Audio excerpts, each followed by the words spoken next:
From the Motor City Soundboard, this is your Daily Detroit for February 28th, 2019.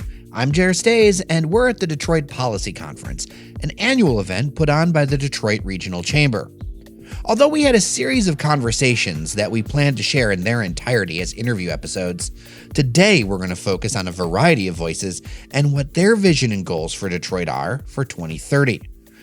But first, me and Sven hit the conference floor. Joining us is Lieutenant Governor Garland Gilchrist. He's not only the second highest elected official in the state of Michigan, he's a Detroiter. What does he want for 2030? I think if we have a community that's better connected, both in terms of transit and transportation, that everyone can be connected to all the possibility that's wrapped up in this thing called the internet, and if we can make sure that they know that their ideas can thrive here in the region and in the state, that's the 2030 that I think we can build that'll be, prosperous, positive, and powerful for the city of Detroit. Can you elaborate a little bit on the ideas part that they thrive in? Are you talking about entrepreneurship specifically? I think that's part of it. So those who want to be entrepreneurs, we want them to feel like Michigan is a home for them to be able to build and grow their business and have their ideas be able to thrive. But also people who want to work. Everyone doesn't need to start a business to be part of a growing ecosystem. We want to make sure that they're welcome here too. Next, Bob Walton spiel from the IT and the D podcast. He doesn't just prognosticate. He's also active in the IT industry. Here's the thing, I travel all over the country for my day job. I've seen the resurgence of a Pittsburgh, of a Cleveland, even of a Cincinnati to a lesser degree. I've seen Columbus blow up. Yeah. Chicago's always been Chicago. My vision is that we're on par with those cities. And what I mean by that is you have, it's great that downtown's being built. It's great that businesses are coming back. It's great that we have cool restaurants.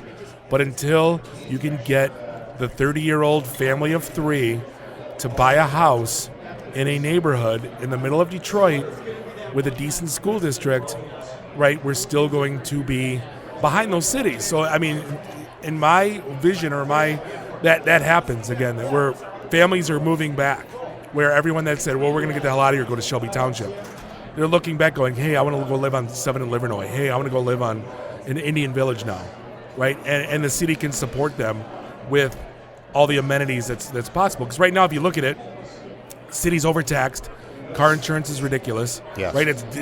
There's so many barriers. Highest in the country, right. our rates, yeah. And it's Birmingham taxes in terms of a land tax. It's very difficult for a family to pack up and say, hey, I want to be there. Yeah. So I'd really like basically all that leveled off and just almost like, it's not, not a do-over, because I think the base is amazing. What we have, this is my home. I love it. I've been born and raised. But it'd be amazing if it could just be another kind of city and, offer something that you can't get and have everyone kind of come back. It would be phenomenal. Rush Hassan heads operations and business development for the Reef Detroit, one of the largest marijuana provisioning centers in the state, let alone the city.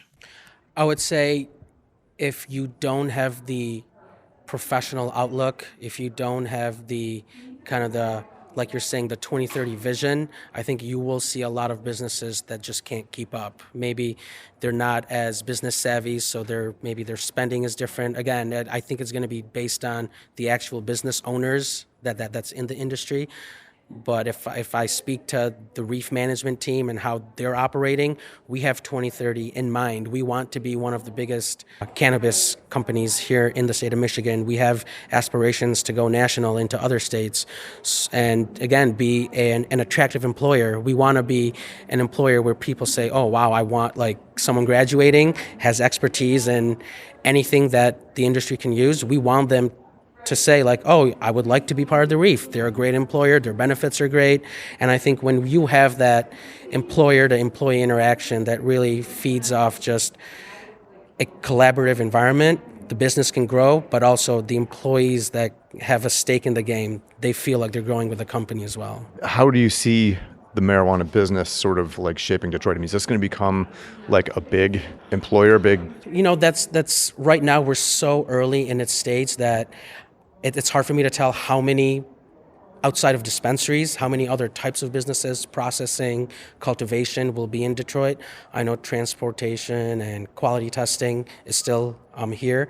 Now, if there's cultivation and processing, big cultivation centers like the one we're projecting, that could definitely change the landscape for that area. I think right now it's really hard to say. I would say we definitely see ourselves as a big player where we'll employ 200 plus employees.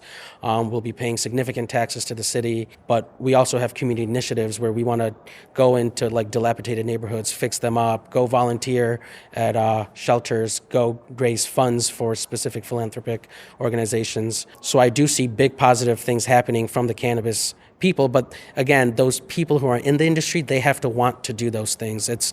I would say if it's hard to say in 2030 really what's going to happen.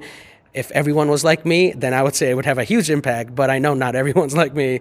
You have different operators, styles, they might just want the easy dispensary. So from the Reef's vision, we do see cannabis making a big impact, and I know we will be making a big impact. But right now it's such at a ground level that I can't foresee other companies and what they're going to do. You can't talk about Detroit without talking about cars and mobility. Mich Auto's Glenn Stevens talks about access to transportation and not just the traditional vehicle. So we have been working with the mayor's office for about 3 years now. We have a group that meets, we call it the Detroit Mobility Solutions Coalition, long name, but that's what it is. And we just get together when we need to pull all the players together to share where the developments are going on. So for the city of Detroit, you got two issues. And they're very unique. So you got the downtown core, which is 7.2 square miles. Those are first world problems. Where to park, right? How do I get my scooter?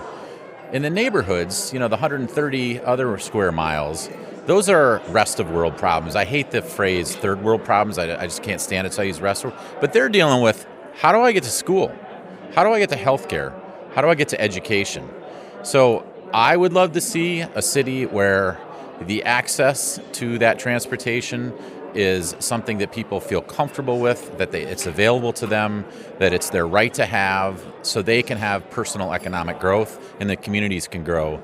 And the ability to do that, and for us to be able to help do that as an auto industry, technology players, that's where we need to go, because we won't have true opportunity for people unless they can get to the places where they need to have, and they have the education to be able to do what they need to do. And that's kind of what my vision is. From an on-the-ground perspective, the head of the Detroit Phoenix Center's Courtney Smith is focused on youth homelessness.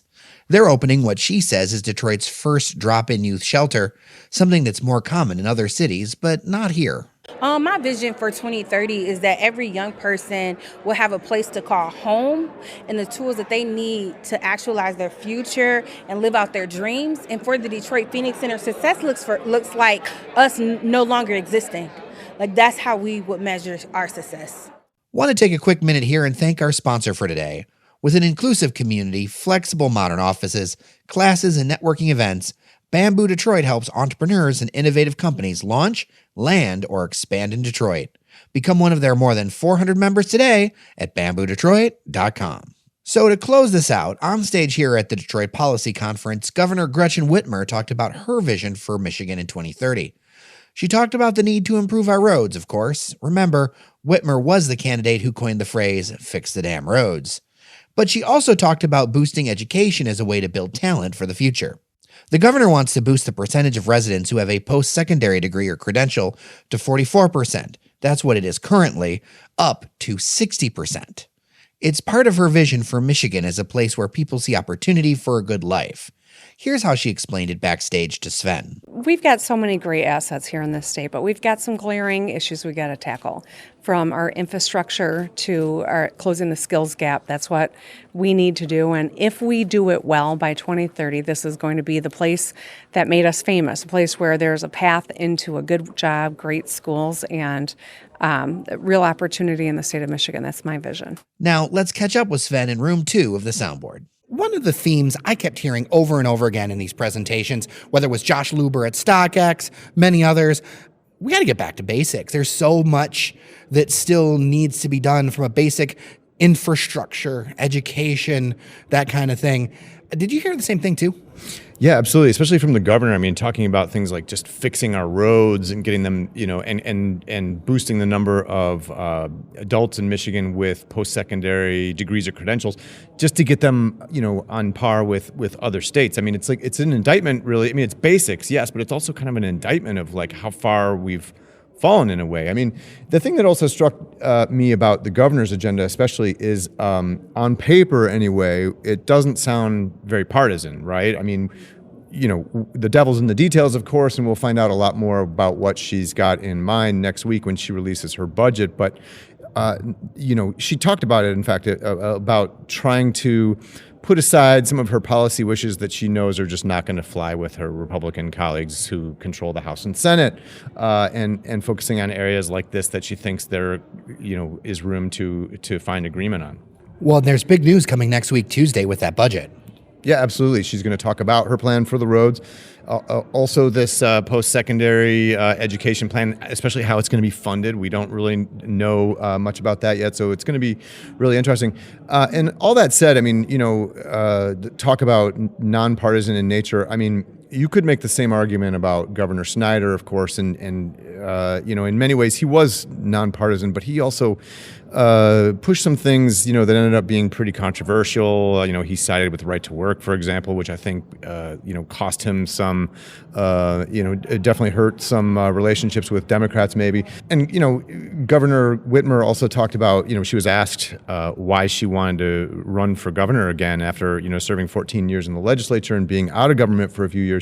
And she mentioned things, two specific things: the role of the Flint water crisis, which was a real sore spot for Governor Snyder, of course. And she brought up, blast from the past names, Cindy Gamrat and Todd Courser, the two, Tea Party Republican legislators who got, had a little affair, and that turned into a whole mess. And, that was part of her impetus for running. Well, Sven, it has been a busy day here. Thank you so much. Also, thanks to Cheyenne Nosarini for doing a bunch of the editing, getting things together for us. Bob and Dave over at Podcast Detroit, the Detroit Regional Chamber. Great hosts as always. I'm Sven. Thanks so much for listening, guys. Hope you enjoyed our show today and our little crystal ball look into the future of Detroit. Thanks for listening. And I'm Jared Stays. Take care of each other, and we'll see you around Detroit.